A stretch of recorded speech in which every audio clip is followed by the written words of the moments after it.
Sinimulan na ng Criminal Investigation and Detection Group ang pagkalap ng mga ebidensya kaugnay sa pagbabanta ni Vice Presidente Sara Duterte sa buhay ni Pangulong Ferdinand Marcos Jr. Sa isinagawang press briefing sa Campo Cram, sinabi ni CIDG Director na sinimulan na kahapon ang investigation sa insidente na may kinalaman sa banta ni VP Sara kay Pangulong Marcos Jr., First Lady Liza Araneta Marcos at House Speaker Martin Romualdez. Kabilang sa iimbestigahan ay ang katotohanan sa pagkuha ng pangalawang ng umano'y hitman na papatay sa Pangulo, First Lady at House Speaker. Wala namang ibinigay na time frame si Torre hinggil sa gagawing investigasyon at matapos ay saka na sila magbibigay ng konklusyon at rekomendasyon at kung anong kaso ang maaring isampa sa sangkot na individual. Natin itong mga nakarang araw. Nandyan ang walang pakundangang pagmumura at ang pagbabanta ng planong ipapatay ang ilan sa atin. Kung ganun na lang kadali ang pagplano sa pagpatay ng isang presidente, paano pa kaya ang mga pangkaraniwan na mamamayan? Yang ganyang kriminal na pagtatangka ay hindi dapat pinapalampas. Yan ay aking papalagan. As a democratic country, we need to uphold the rule of law. Ako, bilang pinuno ng Executive Department at lahat ng mga nanunungkulan sa pamahalaan ay may sinumpaang tungkulin na tutupdin at pangangalagaan ang konstitusyon at ang ating mga batas. Kaya hindi tama ang pagpigil sa mga halal ng bayan sa paghahanap ng katotohanan. Hindi na sanang hahantong sa ganitong drama kung sasagutin lamang ang mga lehitimong katanungan sa Senado at sa House of Representatives. Ang katotohanan ay hindi dapat itokhang. Tapos na sana ang usapang ito kung tutuparin lamang ang sinumpaang panata na bilang lingkod bayan ay magsabi ng totoo at hindi hahadlangan. Imbis na diretsahang sagot, nililihis pa sa kwentong chicheria. Hangad ko na matuldukan na itong mga pangyayaring ito sa parang matiwasay at magdadala sa atin sa katotohanan. 12 taon din ako nanungkulan sa magkaparehong kamara ng Kongreso. Batid ko ang kapangyarihan iginawad sa kanila ng taong bayan at ng ating konstitusyon.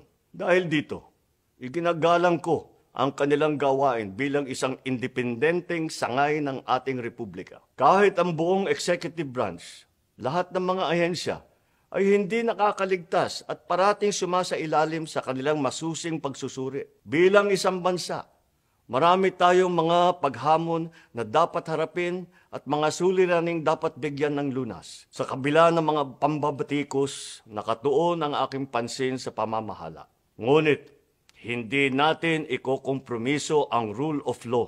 Kailangan manaig ang batas sa anumang sitwasyon, sino man ang tamaan. Kaya hindi ko hahayaan magtagumpay ang hangarin ng iba na hatakin ang buong bansa sa burak ng politika. Igalang natin ang proseso. Tuparin natin ang batas. Alalahanin natin ang mandato na pinagkatiwala sa atin ng milyon-milyon na Pilipino. Magtrabaho po tayo sa ikauunlad ng Republika ng Pilipinas at para matamo ang bagong Pilipinas. Papalagan daw po niya ito, pwede nyo, hindi niya palalampasin itong mga direksyon. Sinabi ko na kanina, papalagan ko din yung ginagawa nila sa akin. Ma'am, speech yata sa speaker. I mean, we don't know the contents yet, but... Yes, kaya ko kayo binibigyan ng interview para huwag kayo makinig sa Mr. Chair. Yes, Madam Vice President. You need to reconsider that extension of your detention. It was illegal in the first place. You asked the President why he accepted the resignation. Do not ask due process. Mr. Chairman. Mr. Chair? Yes, Congressman Paduano. Congressman Nakop. Mr. Madam Vice President, if you have any question insofar as the actions of this committee are concerned, I think the proper remedy is for you to go to the court. Sir, I will go to court. Opo, pero Oo, that is pero where- araw-araw, you are depriving a person of her liberty while I await. That is precisely the point, ma'am. The- If our action of detaining your chief of staff is against the law, I think the proper remedy, and I think you're a lawyer, Yes, sir. the proper remedy is to go to the court. Sir, do you really want to show the Filipino people kung anong kaalaman ninyo sa batas? Ang sinasabi ko lang po ay sundin po natin yung batas Kaya dito nga, sa sir, House. sundin natin yung Kasi batas. nandito po kayo dito sa bahay ng Kongreso. Yes, sir. Sundin natin yung batas. Why will you penalize, punish Yusek Lopez for an act of the President? Madam Vice President, that is the decision of the committee as a whole. Sana po respetuhin po ninyo. Yes, sir. Kung meron pong Okay. remedy, alam naman po ninyo bilang abogado na tama po yung sinasabi ni Congressman Acop, pwede po tayong mag-file ng relief sa Okay, court. sige, sir. Tinutulungan ko lang kayo, sir, kasi napapahiya ang Pilipinas. Ganito ba ang House of Representatives? Tinutulungan ko lang kayo. Maraming salamat po. We will now proceed to the next item in our agenda. Wala na po Mr. tayong... Chair, respectfully, may I say something? Yes, Mr. Chair? Yes. Honorable Vice Mr. Chair? President, before I recognize you, would you like to take your oath? Yeah. I Mr. will only Chair. recognize you if you will take your oath. Okay. Okay. Let's do this. Please administer the oath of the Honorable Vice President. Your Honor, please raise your right hand. Do you swear to tell the truth, the whole truth, and nothing but the truth in this inquiry, so help you God? Please. The oath has been administered, Your Honors. Thank you. I will recognize you now, Okay. Honorable Vice President. Yes.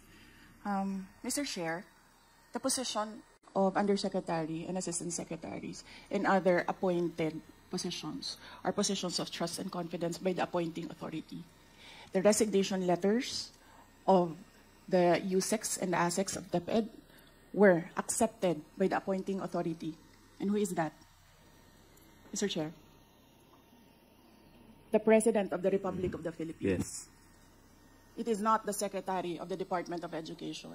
So you ask the President of the Republic of the Philippines why he accepted the resignation of the USEX and the ASEX.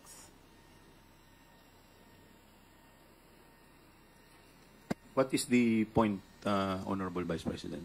Ang sinasabi ko sa inyo, bakit nyo kine-question ang due process?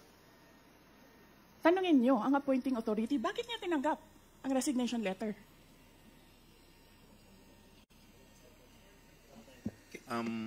Madam Vice President, Yes, sir. we will, wala pa po tayo dun sa usapin na yun. Sa anong Later po, sa binabanggit po ninyo. Sa anong Wala pa po tayo sa period of interpellation. Bubuksan ko pa lamang po ang period of interpellation. Yes, sir. Nandun na kayo sa topic. Hindi po tayo nag-i-interpellation ngayon. Madam Vice President, nag-uusap po muna ang mga miyembro. Yes, so, sir. please do respect. Yung Yes, mga, I am very respectful. I am dovetailing from Congressman Marcoleta. The appointing authority is the President of the Republic of the Philippines. Why are you questioning due process in a discussion of resignation of USEX and ASEX? Wala pa pong nagtatanong about that, Madam Vice President. Sir, kinontempt nyo Madam- na, sir, dinetain nyo na yung tao for due process. Madam Vice President, Sir, nasa loob ng detention ang tao because you questioned due process. Asaan ang explanation ng due process ninyo doon? Nasaan? Madam Vice Tinanong President, kita kanina. I'm sorry, sir. Tinanong kita kanina, sino ang appointing authority? USEC ng ASEC. Anong sagot mo? Secretary. Hindi mo pa po- alam. Hindi pa po ako nagsumasagot. Hindi mo. Nakita kita, sumagot. Camera. Kita kita sumagot. Sinabi mo, Secretary. Hindi niyo alam lahat. One na minute, ang President. nag-a-appoint One ay minute President. suspension is declared valid. May I be heard? Yes, you will be heard, Congressman Marcoleta. But we just acted on the motion. Now, Congresswoman Castro, please, could you please answer the query of Congressman Marcoleta? I have not yet asked the question, Mr. Chair. Okay, I please am trying to continue. explain my point. Please continue, Congressman Marcoleta. Because in the totality of evidence, as stated by Honorable Castro, there is an existing case, Mr. Chair. Ong versus Senate, GR number 257401, which says that the court ruled that the determination of whether a testimony was false or evasive requires an assessment of the totality of evidence presented to determine whether a witness speaks truthfully or merely trying to evade answering the question directly. So I am asking, Mr. Chair, how was the totality of evidence assessed, if ever it was assessed? Ano po yung pinagbatayan? I think we deserve to know how the assessment was made. This concerns the liberty of an individual. Under the Constitution, no one should be deprived of life, liberty, or property without due process of law. I think Attorney Lopez deserves to be heard. Ano po yung assessment na ginawa ng chair o ng committee? Kasi po, ang nabasa ko lang o nakita ko, Mr. Chair, Attorney Lopez wrote the COA explaining the position of the OBP that the audit observation memo is not conclusive, which means, Mr. Chair, Attorney Lopez is merely explaining the nature of an audit observation memo. If I were the lawyer of the OBP, I would have done the same, because I think the very nature of the AOM, it is not final and executory. Why would the COA abdicate its mandate of auditing the transaction or the funds utilization of the OBP? Why would the committee, Mr. Chair, arrogate upon itself the very mandate and responsibility of the Commission on Audit? Article 9D, Section 2, Paragraph 1 of the 1987 Constitution, Mr. Chair, I will read. The Commission on Audit shall have the power, authority, and the duty to examine, audit, and settle all accounts pertaining to the revenue and receipts of and expenditures or uses of funds and property. Mr. Chair, this constitutional provision jibes with Section 25, Paragraph 2 of Presidential Decree 1445 or the State Audit Code of the Philippines, which says, to develop and implement a comprehensive audit program that shall encompass an examination of financial transactions, accounts, and reports, including evaluation of compliance with applicable laws and regulations. Meaning to say, Mr. Chair, the mandate and authority to audit accounts on the expenses or expenditures of government is only the COA.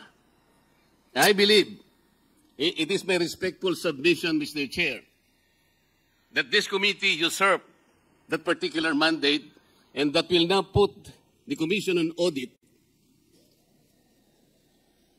positions in a compromise, Mr. Chair. How will you now assess the authority, the integrity, and the mandate? It is an independent constitutional body which mandate rests upon them. And I think the audit observation memo, Mr. Chair, is still under process by the committee, by the Commission on Audit. Why would we take that responsibility from the Commission on Audit? Why don't we allow the process to proceed and complete their investigation? I am raising a constitutional issue before this committee, Mr. Chair.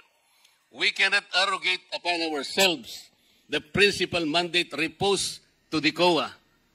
It is the Constitution itself which gave them that responsibility, that authority and mandate.